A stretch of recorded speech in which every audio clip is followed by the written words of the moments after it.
Hello guys, welcome back to my YouTube channel. Today story about urban legend of Karnataka.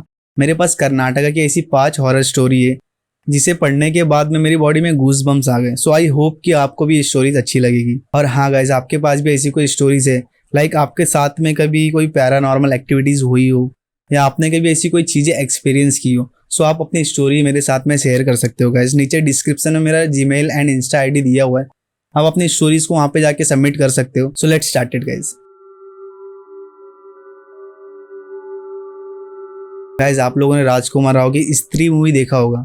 शायद आप लोगों में से कई लोगों को ये नहीं पता होगा कि this movie is based on real story.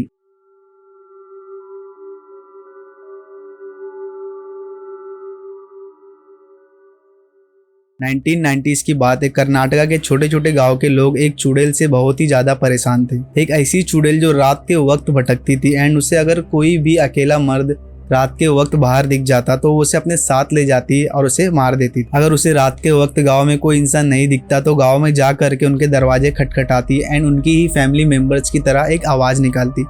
अगर कोई भी इंसान इसकी आवाज सुन करके दरवाजा खोल देता, इसके ट्रैप में फंस जाता तो वो उसे अपने साथ ले जाती एंड उसे मार देती थी। तो गांव में इस चुड़ैल का कहर इतना बढ़ चुका था तो लोगों ने एक सोल्यूशन निकाला कि हम शाम होने के पहले ही अपना पूरा काम कर लेंगे एंड सूरज ढलने के पहले हम अपने घरों में चले जाएंगे।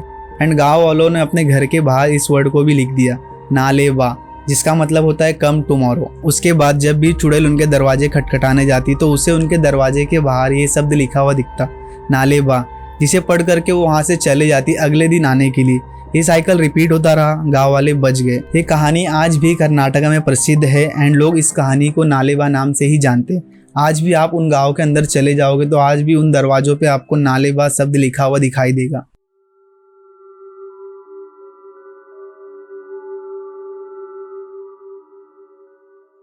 मौत का कुआं, जहां से आज भी कई लोगों के चीखने चिल्लाने की आवाज आती है। नॉर्मली लोगों के लिए इस पे विश्वास करना आसान नहीं होगा, बाहर वाले लोगों के लिए सिर्फ एक कहानी हो सकती है, बट कर्नाटका में बसे बीजापुर के लोग आज भी इस कुएं के पास जाने से कतराते हैं। दरअसल बात है 17वीं सेंचुरी की, जब अफजल खान छत्रपति शिवाजी महाराज से युद्ध करने में मगन था। वैसे तो अफजल खान के ज्योतिषों ने उसे बता दिया था कि शिवाजी की सेना आपको हरा देगी। इस खबर को सुनने के बाद वो इतना डर गया था कि मेरी हार के बाद मेरी पूरी बीवियां किसी और घर की हो जाएगी। इसलिए उसने एक बहुत बड़ा कदम उठाया। एक रात उसने अपनी पूरी 60 की 60 बीवियों को उस गहरे कुएं के पास ले गया एंड एक एक करके उन सभी को उसमें ढकेल दिया। जब से लेके आज तक वे आत्माएं इसी कुएं भटकती है। वेल, आई डोंट नो कि ये स्टोरी कितनी रियल है, बट आप लोगों को क्या लगता है, आप लोग मुझे कमेंट में बता देना। एंड जो कर्नाटका में रहता है, आई थिंक उसे इस स्टोरी के बारे में गारंटी पता होगा।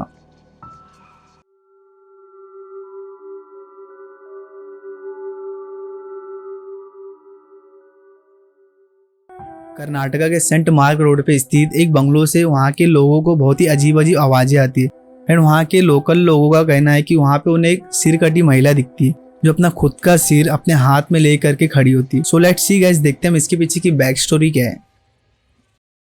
इसकी शुरुआत एक थिंकिंग से होती है। जोसेफ ओआस नाम का एक बंदा था जो कि एक लड़की से बहुत ही ज्यादा प्यार करता था जिसका नाम था प्रिम रोज। एंड उस टाइम पे ये दोनों टीन एज में थे एंड जब तक जोसेफ 25 ईयर्स का हुआ तो उसने इतना स्ट्रगल कर लिया था कि उसने अपने आप को एस्टेब्लिश दिखाने के लिए एक प्लॉट खरीदा एंड वहाँ पे 10,000 स्क्वायर फीट का एक मेंशन बना सिर्फ और सिर्फ उस लड़की के लिए, जिसे देखने के बाद प्रिम रोज बहुत ज्यादा खुश हुई कि कोई बंदा कुछ नहीं से इतना कुछ कर सकता है मेरे लिए, तो सोचो मेरे से कितना प्यार करता है, वो मेरी कितना केयर करेगा। इसी थिंकिंग के साथ में उन दोनों ने शादी कर लिया एंड वो दोनों हंसी खुशी उसी मेंशन में रहने लगे। वो मेंशन काफी बड़ा था जिस वजह से उन्हें वहाँ पे अकेलापन फील होने लगा, तो उन्होंने एक डिसीजन लिया कि हम यहाँ से कहीं और शिफ्ट करेंगे। एंड दूसरे जगह शिफ्ट होने के बाद में उन्हें 3 बेटी हुई।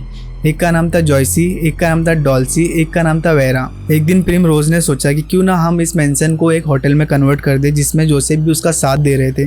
तो उन्होंने इस मेंशन का नाम रख दिया टेरा वेरा होटल।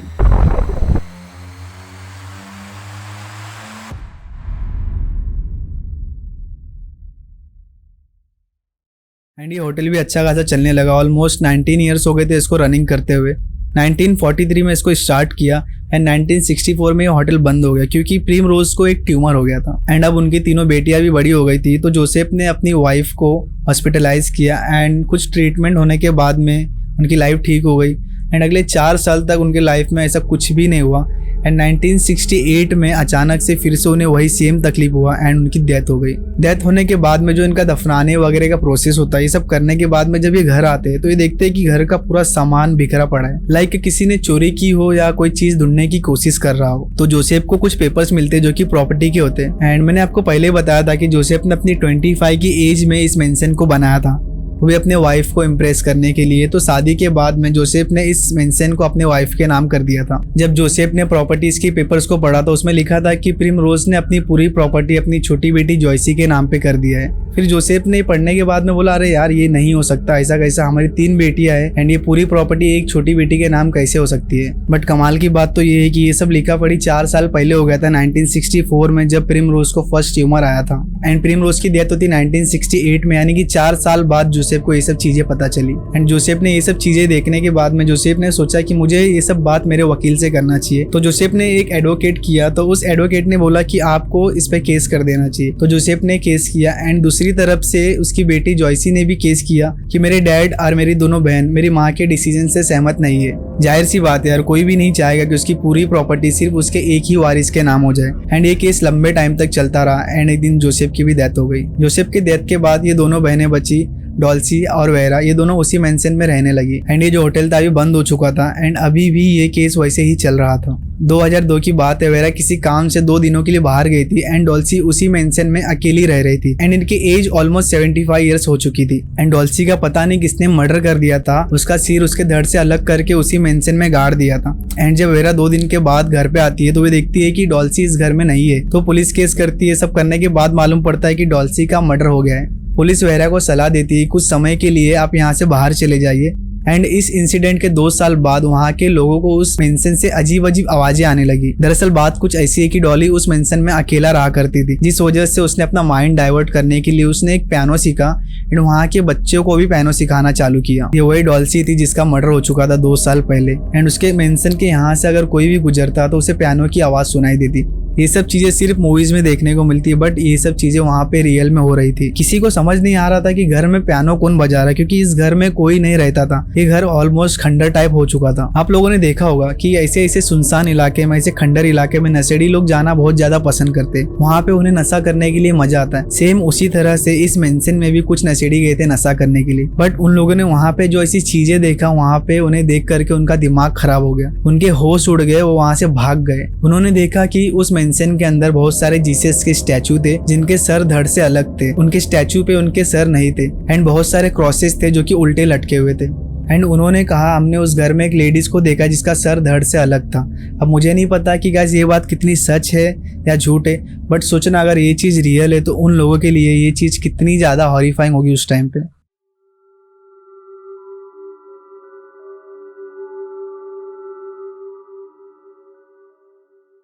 ये इंसिडेंट है 16 अगस्त 2017 की मैंगलोर के एक बंगलो के पास 100 से भी ज्यादा लोग खड़े होकर के धरना दे रहे थे। पिछले रात से ही इस मकान से कुछ अजीब अजीब आवाजें आ रही थी। कुछ ऐसी ही कहानी है इस बिल्डिंग की भी, जो श्रीदेवी कॉलेज भल्लाबाग के पास बना था। रिपोर्ट की माने तो पिछले 2 दिनों से यहाँ से कुछ बच्चों की रोने की आवाज और कुछ महिलाओं की चीखने की आवाज आ रही थी, बट उस बिल्डिंग में कोई भी नहीं था। एंड वहाँ की सिचुएशन इतनी खराब थी कि जब एक आदमी ने अपना फोन निकाला उस आवाज को रिकॉर्ड करने के लिए तो उसका मोबाइल खराब हो गया। एंड बगल के हॉस्टल में सभी बच्चे अचानक से बीमार पड़ने लग गए, मानो कि हवा में जहर फैल गया हो। जहां कुछ लोग मानते हैं कि इस बिल्डिंग में क्राइम हुआ था एंड कुछ लोग मानते हैं कि इस बिल्डिंग में किसी क्रिमिनल ने सुसाइड किया था, जिस वजह से लोगों का कहना है कि उसकी ही आत्मा इस बिल्डिंग में भटकती है। बट ये बात कितनी सच है ये बात किसी को नहीं पता।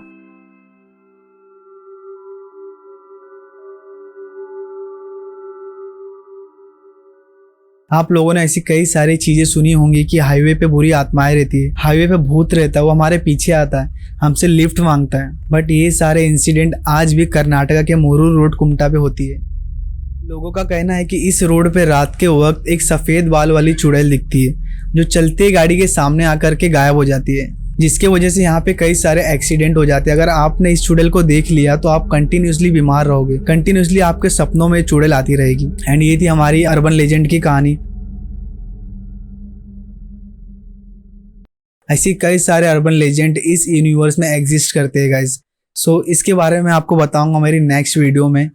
एंड हाँ गाइज, मैं फिर से आपको बोलना चाहता हूँ, अगर आपके साथ में ऐसा कोई इंसिडेंट होता है, आपने कभी ऐसी कोई चीज़ें एक्सपीरियंस की हो, सो प्लीज़ आप मेरे साथ में शेयर करिए। डिस्क्रिप्शन में मेरा जीमेल एंड इंस्टा आईडी दिया हुआ है, आप वहाँ पे जाके सबमिट करिए। एंड गाइस कमेंट में ज़रूर बताना कि आपको ये स्टोरीज़ कैसी लगी। And bye guys, see you soon, be safe, मिलते हैं नेक्स्ट वीडियो में।